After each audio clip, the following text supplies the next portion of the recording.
remember, in exam, if you prolong your description too much, you are losing time on one study.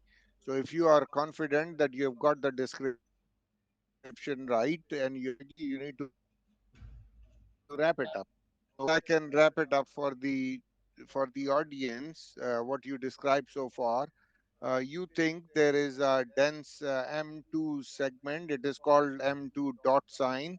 This is the dense M2, and then you think this is gyral hyper loss of gray white matter differentiation in the suprasylvian left frontal lobe, reaching the vertex. Most important thing that I would have expected that you would ask me for a stroke window. So this is the stroke window. You can see a lot of you can see all these findings becoming pronounced. So you can see loss of gray white matter differentiation, frontal parenchymal changes, and a bit of insular cortex changes. The most important thing the clinician and the examiner wants to hear, is there any contraindication to treatment? Whether there is any hemorrhage, whether there is anything that has got a contraindication to treatment. So, what are the treatments you would tell the examiner that you know of? Sir, I would like to request the cerebral angiography, CT cerebral angiography of this patient, just to be sure that the size of the this thrombus and the extent of the thrombus. Then I can advise the carotid Doppler of this patient to see its extent into the ICA and the common carotid. And next, if there is a thrombus, I would advise that there should be thrombolysis of this patient depending upon the time window from when the symptoms start. And we shift, if these are within the 6 hours, then we shift the patient to the angiography suite and advise a conventional catheter angiography, and then give the drugs like thrombolytic agents like altapase, and to diffuse this thrombus and relieve the patient's symptoms.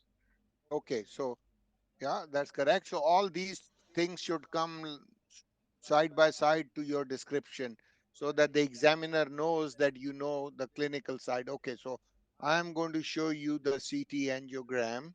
So I am coming from the base up. Do you want me to go from the base up or the Yes, vertex sir. down? Yes, sir. Sure, sir. From the So base. this is, yeah. So now keep describing so that the all the audience also know what you are talking about. Sir, So what are you going to first thing before we start? What are you going to look at? What you are going to look at?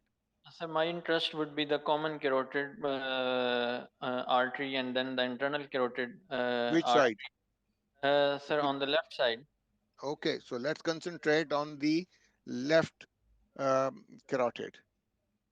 So keep looking and keep describing. Yes, it is normally opacified with contrast, and at this level. So, sir, please, slow, backward, Yeah, yeah, backward, yeah. backward, backward, backward. Yes, please upward, please, please. Okay. So what do you see so far? Keep describing so that the Uh, audience and myself know that you are what you're uh, looking at. Sir, I am looking at the common carotid artery, and it is bifurcating into the external carotid and the internal carotid, and then I can see the internal carotid artery. It's entering into the brain, and inside the brain, it's dividing into the MCA and the ACA, and then. Uh, uh, I can appreciate, sir, uh, just below where it is dividing into the MCA and the ACA. I would like to see the Okay, junction. so yeah, this is the junction. Uh, uh, I can see that the MCA, the second part of the MCA M2 segment is not properly visualized when we compare it with the right side. It's a thrombus in that component, M2 component of the left internal carotid artery, and then further we would go for the catheter angiography to thrombolize this thrombus. Okay, so for the candidates, I sum up what you were saying. You were saying that the carotid is normal, and you can see a thrombus in the M2 segment, and you would go for catheter angiography. Am I correct? Yes, sir. We would go for the Okay. catheter angiography only, only if we wish to continue for the thrombolysis, and it would depend when the symptoms of the patient start. If it's out of the window, then I think the catheter angiography would not be more useful to us. So it depends upon the clinical decision. If it's within the 6 hours, then we would immediately go for the catheter angiography and would try to thrombolize this thrombus. Okay. Okay. So here is what I would be looking at. So here I start. The first thing that I look on a CT angiogram is the aortic arch, because you can have an aortic arch dissection. That's important. I also look at the pulmonary veins, because you can often on see a pulmonary vein thrombus as well. And then I start looking at the, so in this case, we are looking at the left carotid, and that's the vessel I would look first. So left carotid I'm looking, this is the common I'm looking. Then I'm looking at the carotid bifurcation, that there is no ulcerating plaque or stenosis.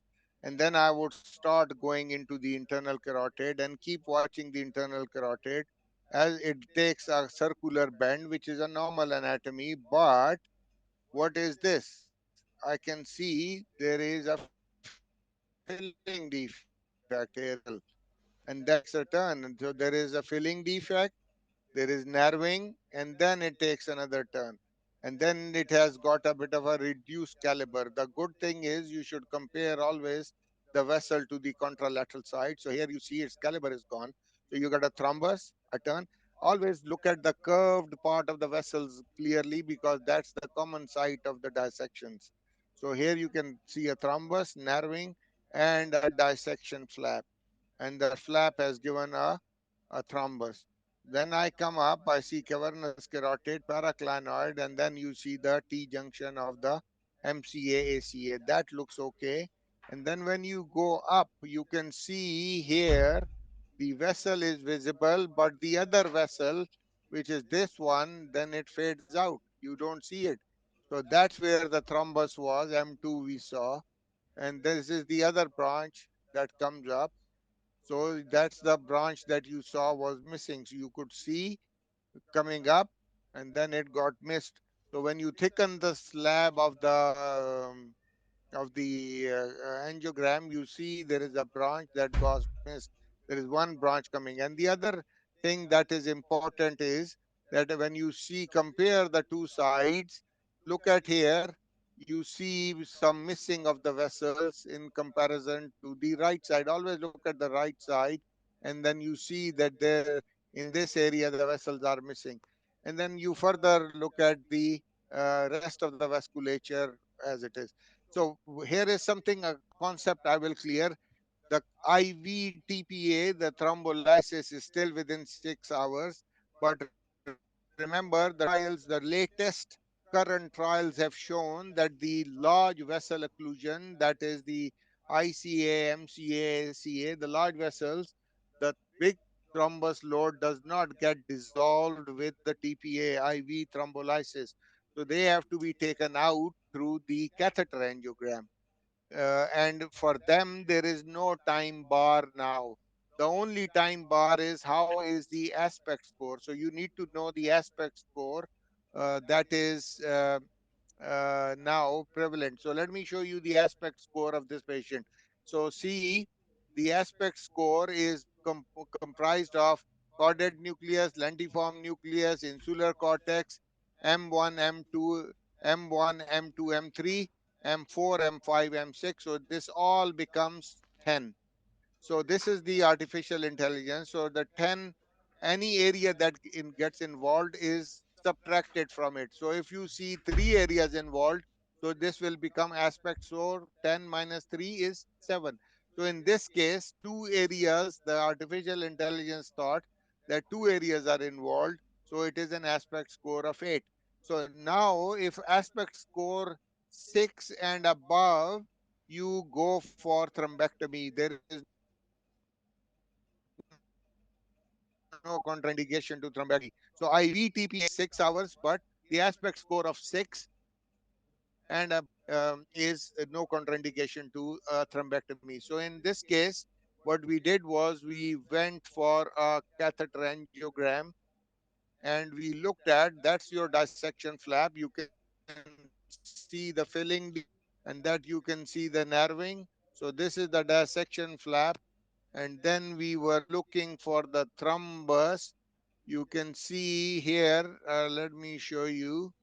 Here you can see there is the branch is missing. This is retrograde filling of the M2 branches. So this is the PL retrograde filling. So all this area has got a capillary supply. This area has got a capillary supply. There is no capillary supply here. So that's where this branch is occluded. And if you can see here, see this is contrastasis. So the nerving here is, they call it the meniscus sign. It's like a meniscus. So there is M2 is distal M2 is occluded. That's where the thrombus is. So we went in and we took out the clot from this area, and that's now the and at the end. So this is opened up. You can see the branch has come back in comparison to the other side, to the pre-procedure. So you can see. Okay, so you got this right. Okay, sir. Okay, Thank so you, sir. let us see this. No problem. So let us go through another case. Okay, so